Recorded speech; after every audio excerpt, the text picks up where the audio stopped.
తమిళ industry కానీ Malayalam industry కానీ ఓటీటీలో రిలీజ్ అనేది కొన్ని రోజులు ఆపుతారు. సినిమా రిలీజ్ అయిన తర్వాత తెలుగు ఇండస్ట్రీలో ఏంటి అంటే మన దాంట్లోనే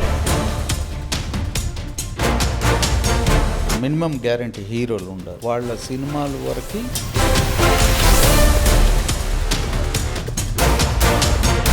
మిగతా సినిమాలు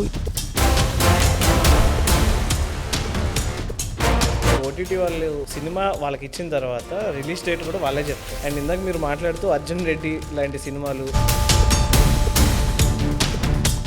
నేను అనేది ఏంటంటే ముద్దు సీన్లే ఉండేయండి, లిప్ లాక్ సీన్లు ఉంటే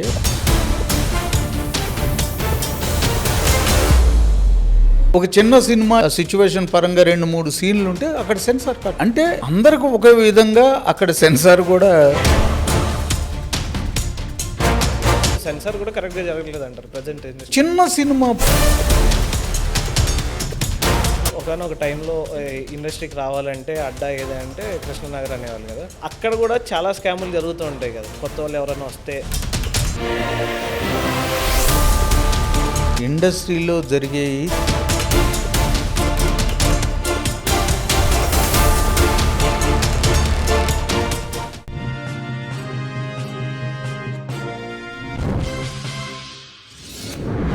ఇప్పుడు మన ఇండస్ట్రీని పక్కన పెడితే తమిళ ఇండస్ట్రీ కానీ మలయాళం ఇండస్ట్రీ కానీ బాలీవుడ్ కానీ వాళ్ళు ఏం చేస్తారంటే ఈ ఓటీటీలో రిలీజ్ అనేది కొన్ని రోజులు ఆపుతారు. సినిమా రిలీజ్ అయిన తర్వాత ఒకసారి ట్రై చేశారు కూడా తమిళ ఇండస్ట్రీలో ఓటీటీ రిలీజ్ అనేది ఇన్ని రోజులకి ఒక 40 days 1 month థియేటర్కి జనాలు వస్తారు అసలు సినిమా చూడటానికైనా, అప్పటి వరకు కొంతమంది ఆగరు.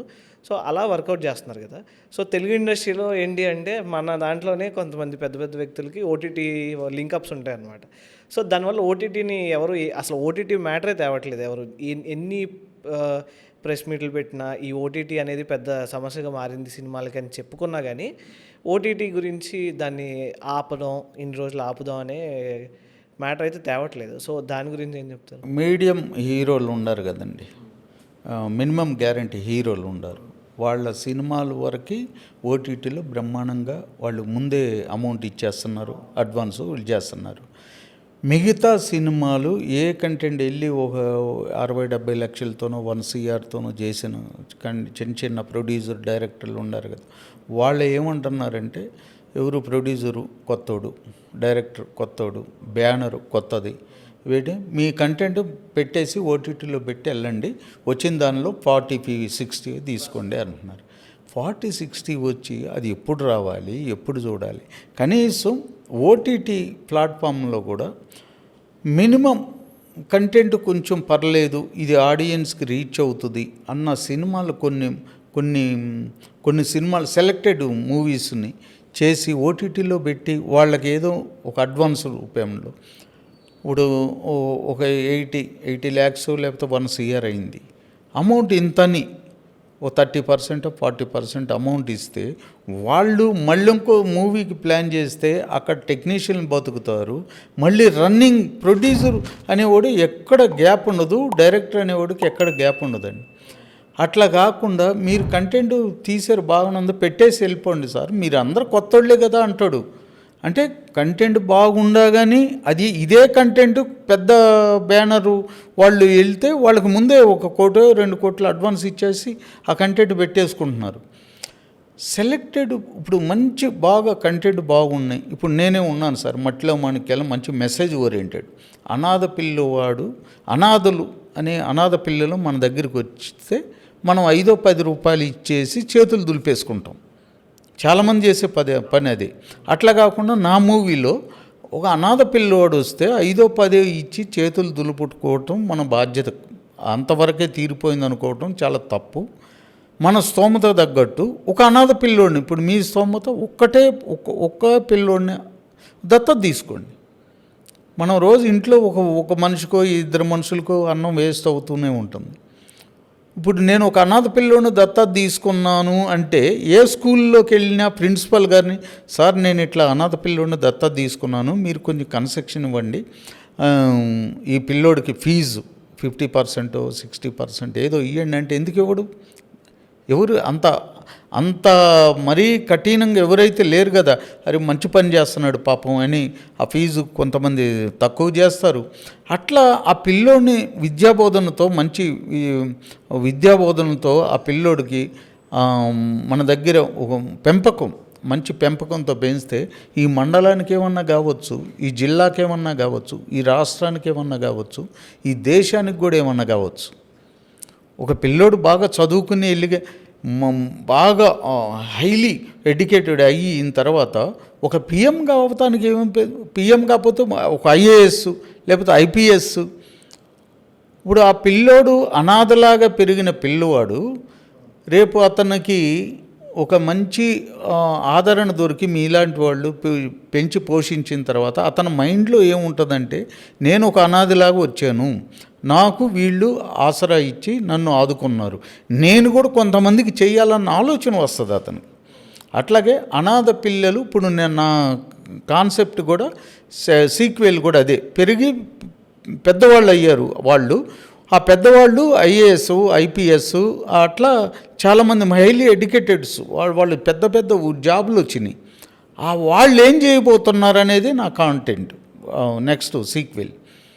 అట్లా ఒక మంచి కంటెంట్ తీసిన వాళ్ళకి సపోర్ట్ ఇవ్వాలండి ఓటీటీ వాళ్ళు only commercial movie, commercial elements ఉన్న మూవీస్కే వాళ్ళు, అది కూడా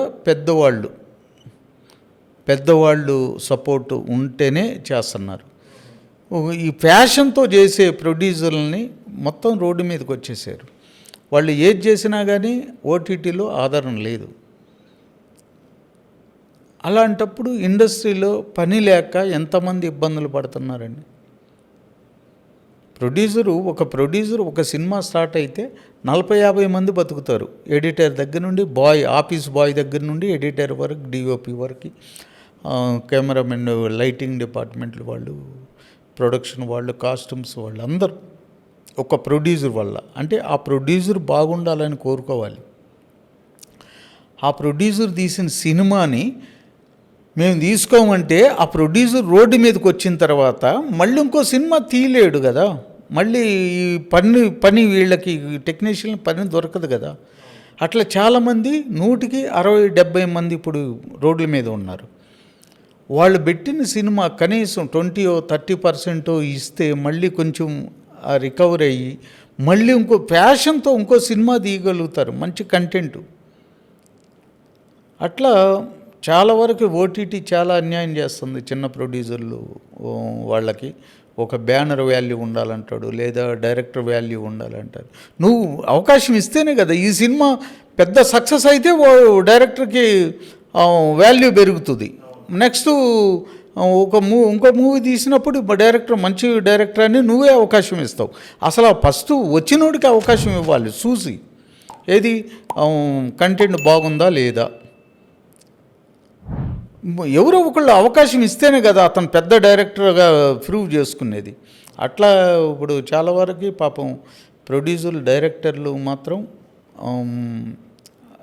చాలా వరకు రోడ్డు మీదకి వచ్చేసారండి.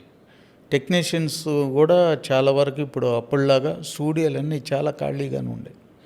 పోస్ట్ ప్రొడక్షన్ ఏదో యూట్యూబ్ ఛానళ్ళు వచ్చిన తర్వాత ఏదో చిన్న వర్కులు చేసుకుంటున్నారు. కానీ నాలాంటి ప్యాషన్తో ఇదే సినిమా మీద బతకాలి అనుకున్న ప్రొడ్యూసర్లు అందరూ రోడ్డు మీదే ఉన్నారు. ఇప్పుడు వాళ్ళకి దయతలిచి ఒక సినిమా ఇండస్ట్రీ తరపునే ఓటీటీ ఎవరో ప్రైవేటు వాళ్ళని తీసుకుంటే, మా సినిమాలు తీసుకుంటే చాలు అనుకోకుండా అసలు ఇండస్ట్రీ తరపునే, మన ఫిల్మ్ ఇండస్ట్రీ తరపునే ఒక 4 ఓటీటీ ప్లాట్ఫామ్స్ ఏర్పాటు చేసి ఈ చిన్న చితక అన్నీ తీసిన సినిమాలన్నీ సెలెక్టెడ్ మూవీస్ అవి సెలెక్ట్ చేసుకుని అవి ఓటీటీలో చేసి వాళ్ళకి ఏదో తులమో పల్లము ఒక 30% 40% ఇస్తే మిగతా వాళ్ళు మళ్ళీ ఇంకో సినిమా తీసుకుంటానికి అవకాశం ఉంటుంది.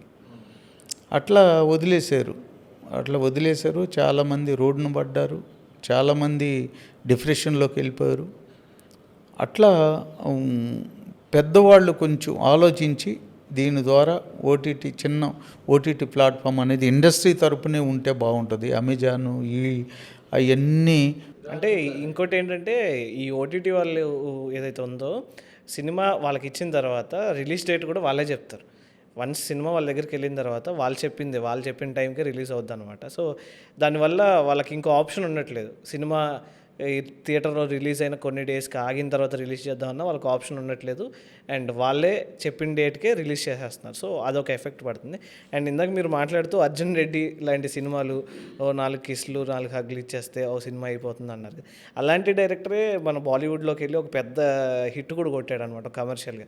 సో అంటే కంటెంట్ ఉన్న సినిమాల్ని చూస్తున్నారు, అలాంటి సినిమాల్ని చూస్తున్నారు. సో దాని గురించి అంటే ఇప్పుడు అర్జున్ రెడ్డి అంటే ఒక మంచి స్లాంగు, పక్కా తెలంగాణ స్లాంగ్ మాట్లాడతాడు.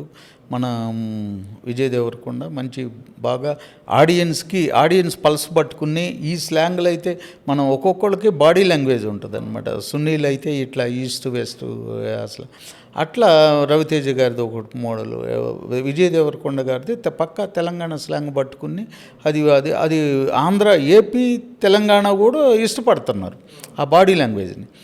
నేను అనేది ఏంటంటే అంటే ఒక ముద్దు సీన్లే ఉండేయండి, లిప్ లాక్ సీన్లు ఉంటే ఈ ఒక సినిమాకేమో సెన్సారు పర్మిషన్ ఇస్తారు.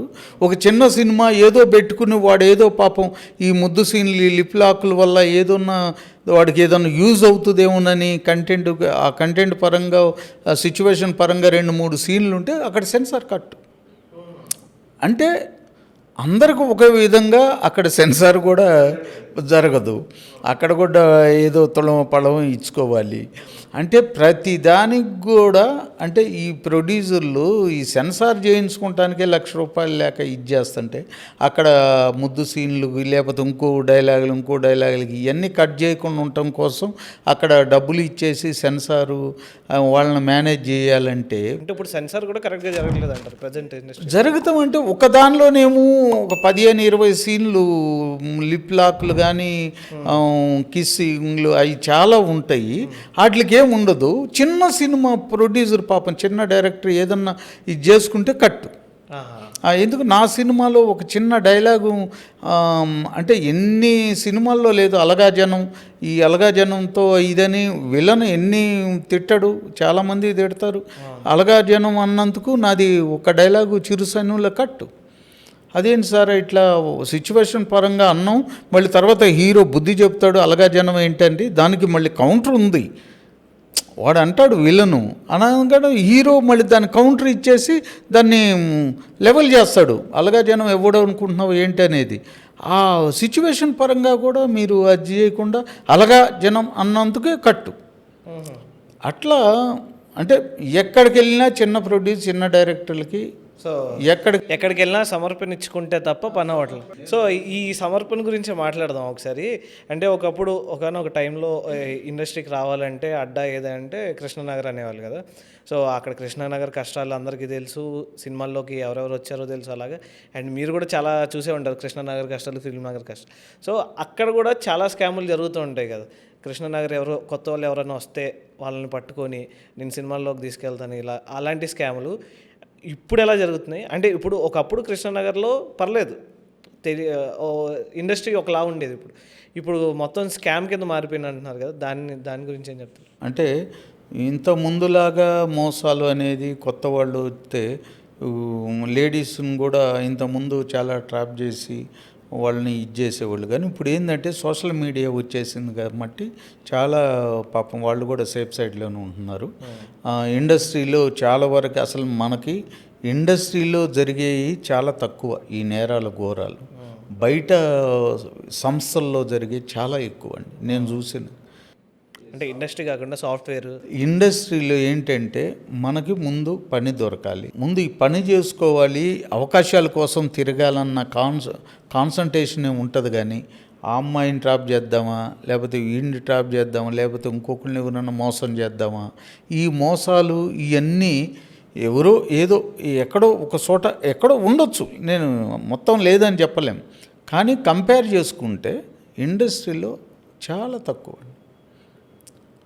వీడికి ఆకలి ఈ సరిగా అవకాశాలు లేక, సరిగా షూటింగ్లు లేక ఉండేవాడికి అవకాశాలు లేక ఇవన్నీ చేసేవాడికి ఈ మైండ్ సెట్ ఎక్కడ పని చేస్తుంది, అది చేద్దాం ఇది చేద్దాం ఈ మోసం చేద్దాం ఆ మోసం చేద్దాం అనుకుంటే ఆ మోసాలు చేయటానికి రెడీ అయ్యి వెళ్ళిపోతారు. కానీ ఇక్కడే ఉండరు కదా, ఇక్కడే ఉండి ఇక్కడే పడిగాపులు పడుతూ ఇక్కడే నిద్రాహారాలు ఒకరోజు తిండి తినక ఇన్ని ఇబ్బందులు పడాల్సిన అవసరాలు లేవు కదా. అలాగే మీరు చాలా సైబర్ నేరాలు మీరు ఎక్కువ చూడండి, వేరే సంస్థల నుండే చేయట్లేదా, సాఫ్ట్వేర్ నుండి ఎన్ని మనం సైబర్ నేరాలు చూడాలి. అలాగే మన ఇండస్ట్రీలో ఏమన్నా జరుగుతున్నాయా? చిన్న ఆటలను పట్టుకుని ఓ మీడియాలో భూతద్దంలాగా చూపించి అవి చేపిస్తాం. ఇక్కడ గంజాయి అంట, ఇక్కడ ఈ డ్రగ్స్ అంట. ఈ డ్రగ్స్ పెద్ద రియల్ ఎస్టేట్ వ్యాపారులు లేకపోతే సాఫ్ట్వేర్లలో నేను చూసిన నా కొలీగ్స్ చాలామంది ఉన్నారు. అవి లేనిది వాళ్ళకి నిద్ర పట్టదు. సినిమా ఇండస్ట్రీలో ఎవడన్నా ఇంత చిన్న డ్రగ్ అనేది ఏదో ఎక్కడో ఒక చిన్న సరే 10 మందిలో 100 మందిలో అందరూ నిజాయితీగా ఉండాలండి, ఒకళ్ళు ఇద్దరు ఉండకపోవచ్చు, ఉండొచ్చు. ఆ ఇద్దరిని పట్టుకుని సినిమా ఇండస్ట్రీ మొత్తం డ్రగ్స్కి అలవాటైంది, సినిమా ఇండస్ట్రీ మొత్తం గంజాయి, సినిమా ఇండస్ట్రీ మొత్తం ఈ సైబర్ నేరాలు చేయటం. ఓన్లీ సినిమా ఇండస్ట్రీ నేరాలు సైబర్ నేరాలు చేస్తే ఈ ఇండస్ట్రీలో వేరే విద్యా సంస్థల నుండి వేరే వ్యవస్థల నుండి ఎన్ని సైబర్ నేరాలు మనం రోజు కళ్ళకు కట్టినట్టు చూడలేదా? అంటే గ్లామర్ ఫీల్డ్ కాబట్టి ఎవరిని వదలరు. డాడీ శ్రీనివాస్ ఎక్కడో గంజాయి తీసుకున్నాడు ఈ డాడీ శ్రీనివాస్ చేస్తే చిరంజీవి గారి పాట రాశాడు, బాలయ్య బాబుకి పాటలు రాశాడు. డాడీ శ్రీనివాస్ అయితే వ్యూస్ ఎక్కువ వస్తాయి. ఎవరో అనామకుడు ఎవరో గంజాయి తీసుకుంటే, ఆ సాఫ్ట్వేర్ ఎవరో గంజాయి తీసుకుంటే మామూలుగా ఏదో తూతు మంత్రంగా అయిపోతుంది. డాడీ శ్రీనివాస్ అనగానే చిరంజీవి గారికి బాలయ్య బాబు గారికి ఒక డైరెక్టర్ చేసి అవార్డులు కొట్టినవాడు ఇవి తీసుకుంటే వ్యూస్ పెరుగుతాయి, సోషల్ మీడియాలో ట్రెండింగ్ అవ్వచ్చు, వైరల్ చేయవచ్చు. అట్లా గ్లామర్ ఫీల్డ్ని నాశనం చేస్తానికి సోషల్ మీడియా సిద్ధంగా ఉంది. అదే చాలా వ్యవస్థల్లో అమ్మాయిల్ని ట్రాప్ చేయటం కానీ, డ్రగ్స్ కానీ, సైబర్ నేరాలు కానీ చాలా జరుగుతున్నాయి. వాటితో కంపేర్ చేసుకుంటే ఇండస్ట్రీ చాలా తక్కువ అండి. ఇందాక సెన్సార్ గురించి మాట్లాడారు కదా, అలా అనుకుంటే ఇప్పుడు బాలయ్య గారి సినిమాల్లో కూడా చాలా డైలాగ్స్ ఉంటాయి, కొంచెం మాట్లాడకూడని డైలాగ్స్ కూడా ఉంటాయి. అలాంటివన్నీ ఇప్పుడు కామన్ అయిపోయినాయి కదా. అంటే ఇప్పుడు చాలా వరకు అన్ని సినిమాల్లో సెన్సార్ అనేది వదిలేస్తున్నారు. సో పర్టికులర్గా మీ సినిమాలో ఎందుకు చేశారని అనుకుంటారు? ఇప్పుడు మీరు ఇందాక ఏదో అలాగా జరుగుతున్నారు కదా, సో ఇప్పుడు రీసెంట్ అది ఎప్పుడు జరిగింది సార్ సెన్సార్? ఎప్పుడు? 2020లో సెన్సార్ జరిగింది. దాని తర్వాత అదంతా కరోనా పీరియడ్, అండ్ దాని తర్వాత మొత్తం ఓటీటీలు ఈ కంటెంట్ అంతా కామన్ అయిపోయింది. ఏదైతే అడల్ట్ కంటెంట్ ఉందో అది మాటలు కానీ కంటెంట్ కానీ అంతా కామన్ అయిపోయింది. బట్ పర్టికులర్గా మీ సినిమాకే ఎందుకు సెన్సార్? నా సినిమాకనే కాదండి, వేరే సినిమాలు కూడా పాపం చిన్న అతను ఎక్కడో ఒక సినిమా అది యానిమల్ యాక్ట్ కింద, మా సినిమా సంగతే చెప్తున్నా. నా సినిమా షూట్ అవుతుంది, సాంగ్ షూట్ చేస్తున్నాం, యూనియన్ డ్యాన్సర్లను పెట్టి కొల్లాపూర్లో సాంగ్ షూట్ చేస్తున్నాం. సౌండ్ ఆన్ చేసాం, స్పీకర్ ఆన్ చేయగానే ఒక 1000-2000 కొంగలు ఉంటాయి, కొంగలు లేసినాయి. హీరోయిన్ మధ్య డ్యాన్సర్ల మధ్య కొంగలు లేసినాయి. సెన్సార్ బోర్డు మెంబరు ఎవరు ఒక అతను చూసి కొంగలు ఉండేయండి అక్కడ. ఏం జరుగుతుంది సార్ సెన్సార్ దగ్గర? ఎక్కడ అది మేము షూట్ చేస్తుంటే ఇక్కడ నది పైన కృష్ణా నది, కొల్లాపూరు నది ఉంటుంది కృష్ణపాయ, ఎక్కడో 1 కిలోమీటర్ దూరంలో ఈ సౌండ్కి కొంగలు లెగిసినాయి. సాంగ్ జరుగుతుంది, కొంగలు ఉండేయండి అంటాడంట. కొంగలు ఇక్కడెక్కడ మేము షూట్ చేసుకుంటే అక్కడెక్కడో పిట్టలేసిందని చెప్పి దాన్ని కూడా కట్ చేయబోతే మేమంతా అడిగితే దాన్ని కట్ చేయలే. అంటే అంతవరకు ఏమన్నా ఇస్తారేమో, అంటే ఇంకా లాస్ట్ ఎక్కడైనా చిన్నది దొరికి వాళ్ళు ఏంటంటే ఏమన్నా అవకాశం ఉంటే చూద్దాం, లేదంటే వదిలేద్దాం, ఎంతో కొంత కోస్తారేమో అని. సో అంటే ఇప్పుడు సెన్సార్ కూడా అలాగే తయారైంది అంటారు. ఒకవేళ ఒక సినిమా ఒక ప్రొడ్యూసర్ స్టార్ట్ చేసినప్పుడు కానీ ఒక చిన్న డైరెక్టర్ స్టార్ట్ చేసినప్పుడు కానీ ఈ చదివింపులు ఎక్కడెక్కడ ఇవ్వాల్సి వస్తూ ఉంటుంది త్రూ ఫస్ట్ నుండి కోతలేనండి. ఈ చిన్న అంటే బేసిక్గా మనం ఇచ్చేవి కాకుండా ఎక్స్ట్రా కోతలు. ఎక్స్ట్రా అంటే చిన్నోళ్ళకి ఇచ్చే చిన్నోళ్ళకి పెద్దవాళ్ళకి ఇచ్చే పెద్ద దక్షిణాలు ఉంటాయి. అది ఇప్పుడు ఏంటంటే మనం తిరిగి చేసుకుంటేనేమో నెల 15 రోజులు పడుతుంది. అక్కడ మనం సెన్సార్కి వాళ్ళు తిరిగి చేసుకుంటేనేమో 15-20 రోజుల్లో అయిపోతుంది. ఆ నెల రోజుల్లో మనం కష్టపడి, నేను 2 సినిమాలు కూడా నేను కష్టపడి నేనే తిరిగి చేసుకున్నా.